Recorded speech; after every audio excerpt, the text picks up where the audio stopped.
सामर्थ्य या शब्दास आणि अर्थ या करण्यासाठी तू कृती दे, तू तेज दे, नवचेतना विश्वास दे, तू कृती दे, तू जाणवाया दुर्बलांचे दुःख, जाणवाया दुर्बलांचे दुःख आणि वेदना, तेव्हा राहो सदा रंध्रातून संवेदना, तेव्हा राहो सदा तंत्रातून संवेदना, सत्य सिद्ध सर्वदा अजन्मत्याचा ध्यास दे. या ठिकाणी दीप प्रज्वलन होत आहे. सर्वांनी टाळ्या वाजवून या ठिकाणी बंदोबस्त साजरा करायचा आहे.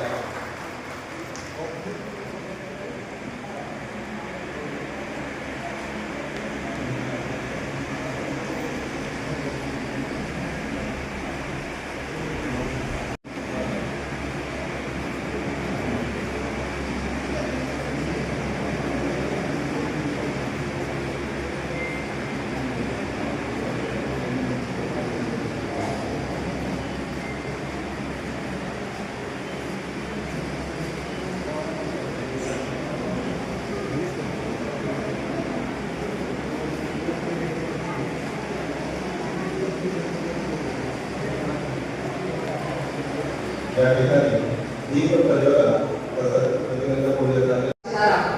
स्वर्गीय दयाराम पेशक तथा नानासाहेब भंडरकर यांनी सन 1966 साली लिहिलेले आद्य क्रांतिकारक उमाजी नाईक हे चरित्रात्मक पुस्तक आज पुनःप्रकाशित केले आहे. हा केवळ पुस्तकाचा पुनःप्रकाशन सोहळा नसून एका महान विचारधारेचा, समाज जागृतीचा, दीपाचा आणि शिक्षण प्रसाराच्या संकल्पनेचा पुनर्जन्म आहे. या पुस्तकाच्या पुनर्प्रकाशनामागे मुख्य हेतू अत्यंत उदात्त आहे.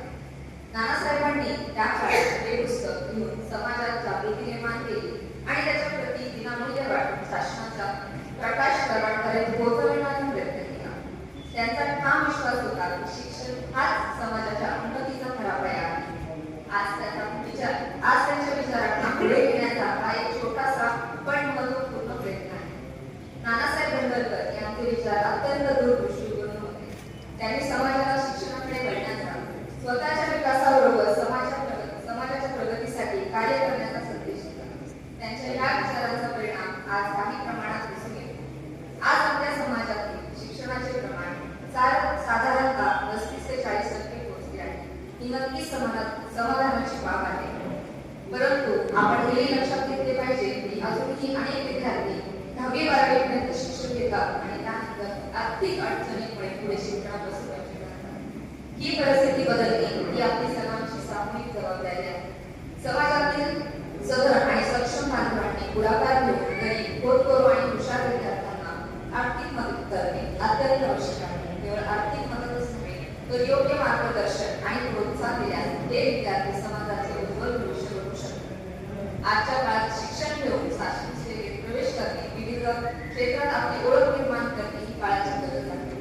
आपल्या समाजातील तरुणांनी शिक्षण घेऊन प्रशासन, पोलीस, बँकिंग, तांत्रिक क्षेत्रात अशा विविध क्षेत्रात पुढे यावे आणि समाजाचा अभिमान वाढवावा. आपण सर्व मिळून हा ज्ञानही पुढेही प्रज्वलित ठेवूया आणि आपल्या समाजाला मुख्य प्रवाहात आणण्यासाठी एकजुटीने प्रयत्न करूया. आपल्या समोर उपस्थित व्यासपीठ हे अत्यंत उदाहरण आहे की शिक्षण, समाज आणि समाजासाठी केलेले कार्य कधीच वाया जात नाही आणि त्यांनी यापुढेही ते कार्य आपल्या नवीन पिढीला घडवण्यासाठी इथे उपस्थित राहिले त्याबद्दल मी त्यांचे आभार व्यक्त करते आणि धन्यवाद. या ठिकाणी होत आहे. आता क्षण आला आहे त्या बहुप्रतीक्षित पुस्तकाचे अनावरण करण्याचा. आता क्षण आला आहे त्या बहुप्रतीक्षित पुस्तकाचे अनावरण करण्याचा. मी मान्यवरांना विनंती करतो की त्यांनी कैलासवासी दयाराम पेशकराव भंडरकर उर्फ नानासाहेब आणि विधान परिषद सदस्य महापाड्य यांनी लिहिलेल्या आद्य क्रांतिकारक उमाजी नाईक या चरित्रपर पुस्तकाचं पुनःप्रकाशन करावं. सर्व मान्यवरांना विनंती करतो की त्यांनी आद्य क्रांतिकारक उमाजी नाईक या पुस्तकाचं पुनःप्रकाशन करावं.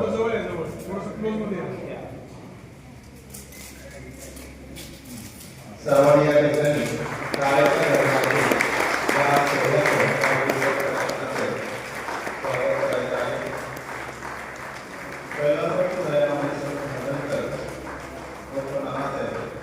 माजी विधान परिषद सदस्य माधव राठे यांनी लिहिलेल्या अध्यक्ष राष्ट्रीय उपाय नाही यांच्या चरित्र व पुस्तकाचं पुनर्प्रकाशन व्यासपीठावरील मान्यवरांच्या हस्ते या ठिकाणी झालेले आहे.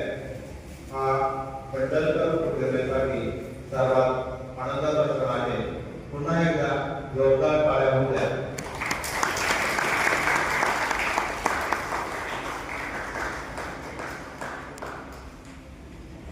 व्यासपीठावरील उपस्थित मान्यवर, उपस्थित मंडळकर परिवार आणि उपस्थित बंधू आणि मित्र, हा सोहळा आपल्यासाठी खरोखर अभिमानाचा सोहळा.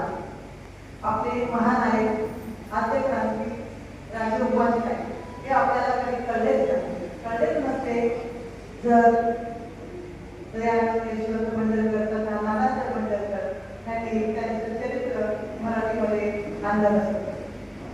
आज आपला समाज इतका मागास गेला आहे.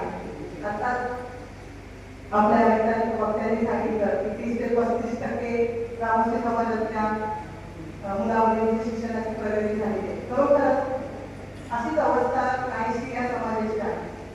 फक्त रामोशीच नाही, रामोशी, पेरळ, बेडळ हा सर्व समाज म्हणजे एकच आहे.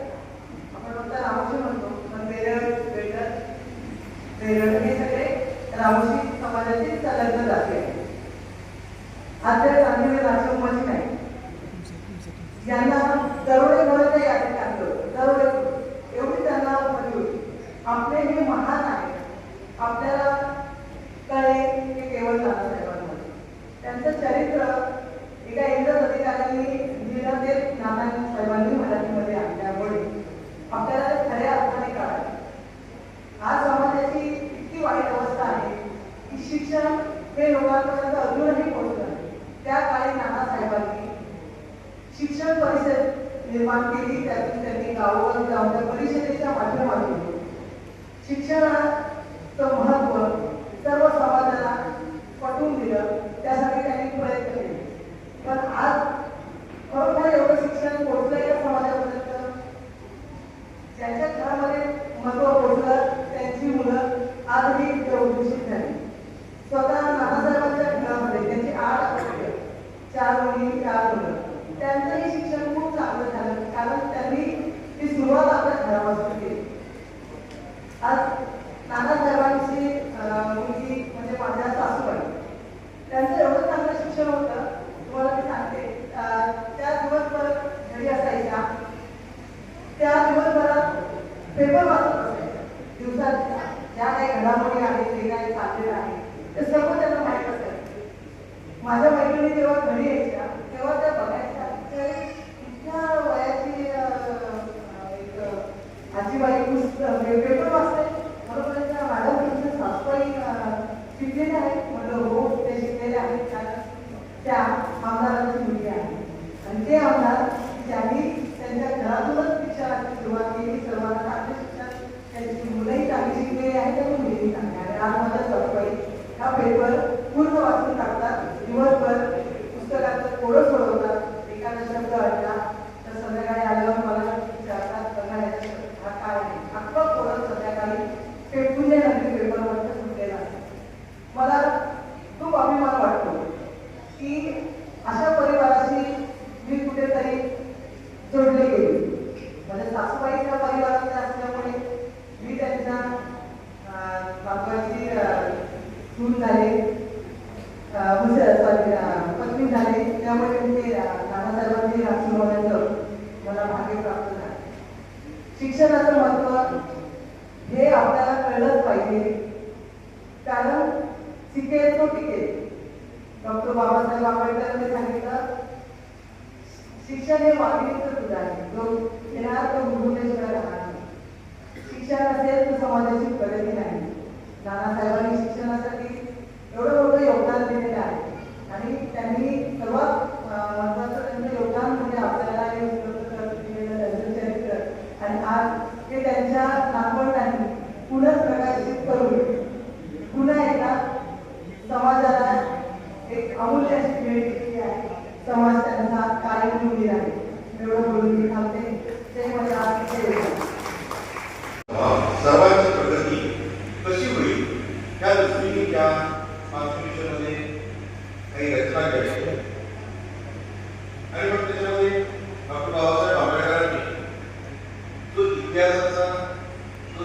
आपल्या जाती आणि धर्मव्यवस्थेचा अभ्यास केला.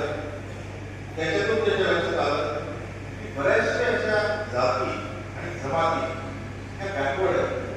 आणि तुम्हाला माहिती आहे बाबासाहेब सर्वांनी बघत असेल बाबासाहेबांच्या त्या पिरियडमध्ये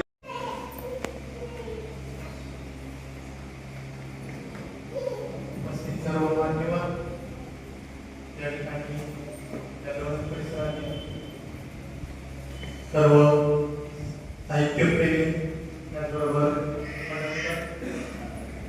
कुटुंबातील सर्व सदस्य या कार्यक्रमाच्या निमित्तानं आज मला प्राप्त झाले. या पुस्तकाच्या बाबतीत अनेकांनी वाचन केलेलं नाही, परंतु या ठिकाणी मला एवढं महत्त्व वाटते की पुस्तक 1966 साली या ठिकाणी प्रकाशित झालं. त्याच्या प्रती कालांतराने कमी होत गेल्या आणि कदाचित आमच्यासारख्या नवोदित विद्यार्थ्यांना म्हणा किंवा कार्यरत असणाऱ्या सध्या शिक्षण क्षेत्रात लोकांना प्राप्त झालं नाही. परंतु आज या कार्यक्रमाच्या माध्यमातून पुन्हा एकदा हे पुस्तक आपल्या सगळ्यांच्या समोर आणण्याचे काम या पंधरशा कुटुंब यांनी केले. त्याबद्दल सर्वांचं मी प्रथम त्या ठिकाणी मनस्वी आभार मानतो की जेव्हा आमच्यासारख्या पुढे आमच्याबरोबर आमच्या पुढच्या पिढीला सुद्धा प्रेरणादायी आहोत आणि त्यांचे विचार व त्या पुस्तकातून मांडलेले कार्य त्याचबरोबर त्यांनी केलेली क्रांती त्याचबरोबर त्यांचं या ठिकाणी विरोधाच्या विरुद्ध केलेला संघर्ष या आम्हाला पुन्हा एकदा वाचनास मिळणार आहे. त्याचबरोबर या ठिकाणी या पुस्तकाच्या दृष्टिकोनातून विचार केला तर या ठिकाणी पुस्तकं आणि आज या ठिकाणी आलेले आहेत. परंतु या पुस्तकाचं वैशिष्ट्य असं की हे 1966 साली जेव्हा हे पुस्तक लिहिलं गेलं त्यावेळी बाजारपेठेमध्ये असं काही प्रकारचं पुस्तक नसावे किंवा नव्हतीच आणि त्या काळी या ठिकाणी इंग्रजी पुस्तकाचा रेफरन्स घेऊन या पुस्तकाची निर्मिती करण्यात आली आणि त्यामुळं त्याच्यामध्ये जे स्थळ असतील त्याचबरोबर या ठिकाणी क्रांतीची निशाणी असतील या ठिकाणी आम्हाला आज त्या ठिकाणी तेजोमय झालेलं दिसून येतात. उदाहरणार्थ या ठिकाणी ठोडीचं स्मारक असेल त्याचबरोबर या ठिकाणी खडकवाळ येथील स्मारक असेल या सर्व ऐतिहासिक ठेवा त्या काळात खऱ्या अर्थानं लोकांना माहीत नव्हता. परंतु 1966 नंतर त्या ठिकाणी जयराम मुंडकर या साहेबांनी या ठिकाणी सुरुवात केली आणि आज समाजामध्ये मोठ्या प्रमाणावर त्यांची पुण्यतिथी जयंती साजरी करण्यात येत आहे.